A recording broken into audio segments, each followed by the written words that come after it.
Praise the Lord. കർത്താവിൻ്റെ അതിപരിശുദ്ധമായ നാമം വാഴ്ത്തപ്പെടട്ടെ. ഈ നല്ല സമയത്തെ ഓർത്ത് ദൈവത്തെ സ്തുതിക്കുകയും വാഴ്ത്തുകയും ചെയ്യുന്നു. ഇങ്ങനെ ഒരു സന്ദർഭം കൂടെ ദൈവം ഒരുക്കി തന്നതിനായി ഞാൻ ദൈവത്തെ സ്തുതിക്കുകയാണ്.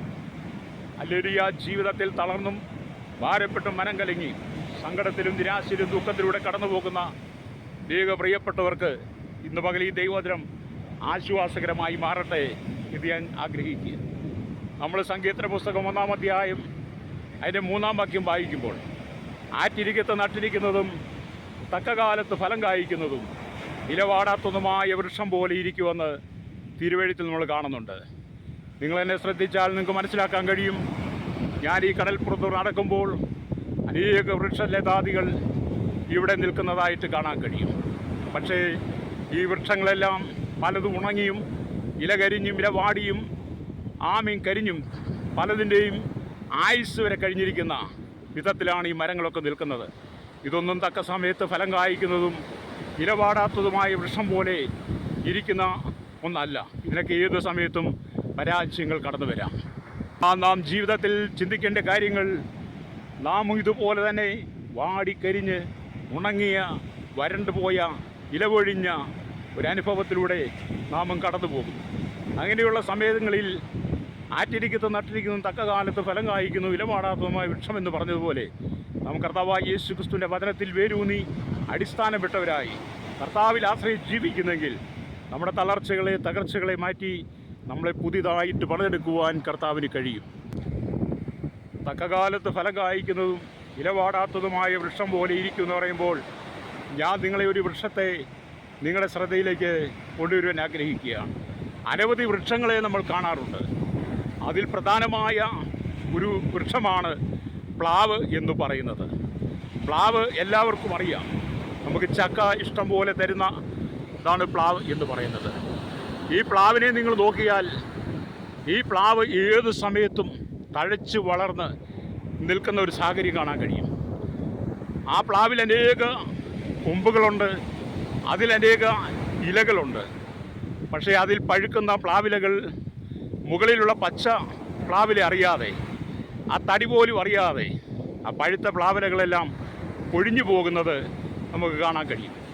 ഈ പഴുത്ത പ്ലാവില പൊഴിയുന്നത് മുകളിലുള്ള പച്ച പ്ലാവിലയോ തടിയോ അറിഞ്ഞിട്ടില്ല.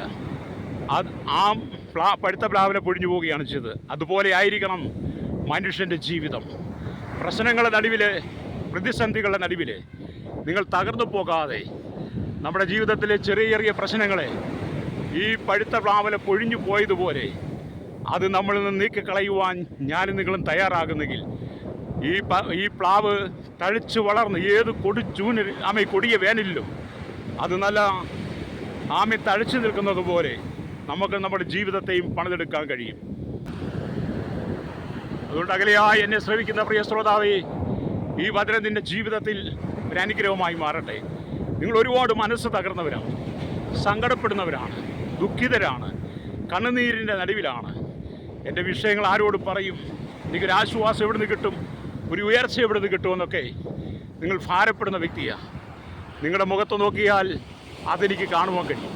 അങ്ങനെ സങ്കടപ്പെട്ടിരിക്കുന്ന നിങ്ങളോട് ദൈവത്തിൻ്റെ ആത്മാവ് പറയുന്നത്, ഈ ആറ്റിരിക്കത്ത് നട്ടിരിക്കും തക്ക കാലത്ത് ഫലം കായ്ക്കുന്നതുമായി വൃക്ഷം പോലെ ദൈവം നിന്നെ പണിയുവാൻ ആഗ്രഹിക്കുമ്പോൾ, ഹല്ലേലൂയ, എൻ്റെ കഴിഞ്ഞകാല പാപങ്ങളെ ഏറ്റുപറഞ്ഞ് നീ മാനസാന്തരപ്പെട്ട് മടങ്ങി വരുന്നെങ്കിൽ ഈ പ്രതിസന്ധികളിൽ ഹല്ലേലൂയ നീ തളർന്നു പോകാതെ നിന്നെ താങ്ങി നിർത്തുവാൻ ദൈവത്തിന് കഴിയും. ദൈവം നിന്നെ ഈ ഭൂമിയിലാക്കി വെച്ചിരിക്കുന്നത് നീ ദൈവത്തിന് വേണ്ടി ജീവിക്കണമെന്ന്. ദൈവവിഷ്ടം അറിഞ്ഞ് ദൈവത്തിൻ്റെ ഹിതമനുസരിച്ച് ജീവിക്കുവാൻ കർത്താവ് നിങ്ങൾക്ക് കൃപ തരുമ്പോൾ ഈ ലോകത്തിൻ്റെ പാപങ്ങളെ വെടിഞ്ഞിട്ട് മടങ്ങി വന്ന് വിശുദ്ധ ജീവിതം നയിക്കുന്നെങ്കിൽ ദൈവം നിനക്ക് വേണ്ടി സ്വർഗത്തിൽ ഒരുക്കി വെച്ചിരിക്കുന്ന വലിയ നിക്ഷേപത്തെ ദൈവം നിൻ്റെ ജീവിതത്തിൽ തരും. എന്നെ കേൾക്കുന്ന പ്രശ്നത്തിനെതിരെ നിങ്ങൾ ഈ ലോകത്തിൽ തകർന്നു പോകരുത്, പരാജയപ്പെട്ടു പോകരുത്, ആരുമില്ല എന്നോർത്ത് സങ്കടപ്പെട്ടു പോകരുത്. നിനക്ക് വേണ്ടി കരുതുന്ന ഒരു ദൈവമുണ്ട്. ഒരു കാലഘട്ടത്തിൽ ഞാൻ ഒരുപാട് വിഷമസന്ധികളിലൂടെ കടന്നു പോയിട്ടുണ്ട്. ആരെന്നെ സ്നേഹിക്കും, ആരെന്നെ കരുതും, ആരെനിക്ക് വേണ്ടി നന്മ ചെയ്യും, ഒരു കൈത്താങ്ങലായി, ഒരു ആശ്വാസമായി ആരെന്നെ ചേർത്ത് പിടിക്കുന്നൊക്കെ സങ്കടപ്പെട്ടിട്ടുള്ള, കണ്ണുനീർ തൂക്കിയിട്ടുള്ള അനവധി സാഹചര്യങ്ങൾ എൻ്റെ ജീവിതത്തിലുണ്ട്. ഹല്ലേലൂയ. അങ്ങനെയുള്ള സാഹചര്യങ്ങളൊക്കെയും ഞാൻ തളർന്നു പോകുന്ന അനുഭവങ്ങൾ വന്നിട്ടുണ്ട്. എന്നാൽ അവിടെയൊക്കെയും ദൈവത്തിൻ്റെ വചനം എനിക്കൊരാശ്വാസമായി എൻ്റെ ജീവിതത്തിൽ കടന്നു വന്ന് എന്നോട് പരിശുദ്ധാത്മാവ് സംസാരിച്ചിട്ടുണ്ട്. ഹല്ലേലൂയ. ഞാൻ നിന്നെ കൈവിടുകയില്ല, ഉപേക്ഷിക്കുകയുമില്ലെന്ന്. അതേ, നമ്മെ കൈവിടാൻ, നമ്മെ ഉപേക്ഷിക്കാൻ ഒരിക്കലും കർത്താവ് അനുവദിക്കുകയില്ല. നമ്മുടെ ഏത് പ്രതിസന്ധികളുടെ നടുവിലും നമ്മെ സ്നേഹിക്കുന്ന നല്ലൊരു യേശുവുണ്ട്. അതുകൊണ്ട് നിങ്ങളുടെ ജീവിതത്തെ നിങ്ങളായിട്ട് തകർത്ത് കളയാതെ നിന്റെ കഷ്ടത്തിൻ്റെ നടുവിൽ ഇറങ്ങി വന്ന് നിന്നെ വലം കൈ പിടിച്ചുയർത്തുന്ന യേശുവിലേക്ക് നിന്റെ ജീവിതത്തെ ഏൽപ്പിക്കാൻ കഴിയുമോ? അവൻ നിനക്ക് വേണ്ടി അത്ഭുതം ചെയ്യും. ആകയാൽ ശ്രോതാവേ, നിന്റെ ജീവിതത്തിൻ്റെ ഭാരങ്ങൾ, പ്രയാസങ്ങൾ അറിഞ്ഞ് നീ കടന്നു പോകുന്ന പ്രതിസന്ധികൾ എത്ര വലുതായിരുന്നാലും ദൈവം നിന്നെ വിടുവിക്കുവാൻ ആഗ്രഹിക്കുന്നു. ഇന്ന് പകൽ ഈ വചനം കേട്ടുകൊണ്ടിരിക്കുന്ന പ്രിയപ്പെട്ടവരോട് ഞാൻ പറയട്ടെ, നിനക്ക് വേണ്ടി ദൈവം വലിയ കാര്യങ്ങൾ ചെയ്യുകയാണ്. അത് നിന്റെ തകർച്ചയിൽ നിന്നെ ഉയർത്തുവാൻ ദൈവം ആഗ്രഹിക്കുക. നിന്റെ ജീവിതത്തിലെ പാപങ്ങളെ ഏറ്റുപറഞ്ഞ് യേശുവിന് വേണ്ടി നീ ഒരു നിമിഷം സമർപ്പിക്കാൻ കഴിയുമോ? അങ്ങനെ നീ ഒരു നിമിഷം യേശുവിന് വേണ്ടി സമർപ്പിച്ചാൽ ആറ്റിരിക്കുന്നു, നട്ടിരിക്കുന്നു, തക്ക കാലത്ത് ഫലം കായ്ക്കുന്നു. ഇലപാടാത്തതുമായ വൃക്ഷം പോലെ ദൈവം നിന്നെ പണിതെടുക്കും. നിന്റെ ശൂന്യതയെ ദൈവം മാറ്റിത്തരും. നിന്റെ സങ്കടങ്ങളെ മാറ്റിത്തരും. നിന്റെ കണ്ണുനീരിനെ ദൈവം മാറ്റിത്തരും. നിങ്ങൾ എവിടെ നിന്ന് വന്നുവെന്നും ഏത് സ്ഥലക്കാരാണെന്നും ഞാനും അറിയുന്നില്ല. ഞാൻ എവിടെ നിന്ന് വന്നതെന്നും നിങ്ങളും അറിയുന്നില്ല. നമ്മൾ പരസ്പരം കണ്ടുമുട്ടുന്നത് ഇവിടെ വെച്ചാണ്. ഈ സാഹചര്യത്തിൽ ദൈവത്തിൻ്റെ ആത്മാവ് പറയാനുള്ളത്, സമയം ഇനി അധികമില്ല. നിനക്ക് വേണ്ടി ദൈവം ഒരുക്കി വെച്ചിരിക്കുന്ന നന്മയെ പ്രാപിക്കുവാൻ യേശുവിന് വേണ്ടി നിന്റെ ഹൃദയം കൊടുക്കുന്നെങ്കിൽ കർത്താവ് നിന്നെ അത്ഭുതകരമായി വിടുവിക്കും.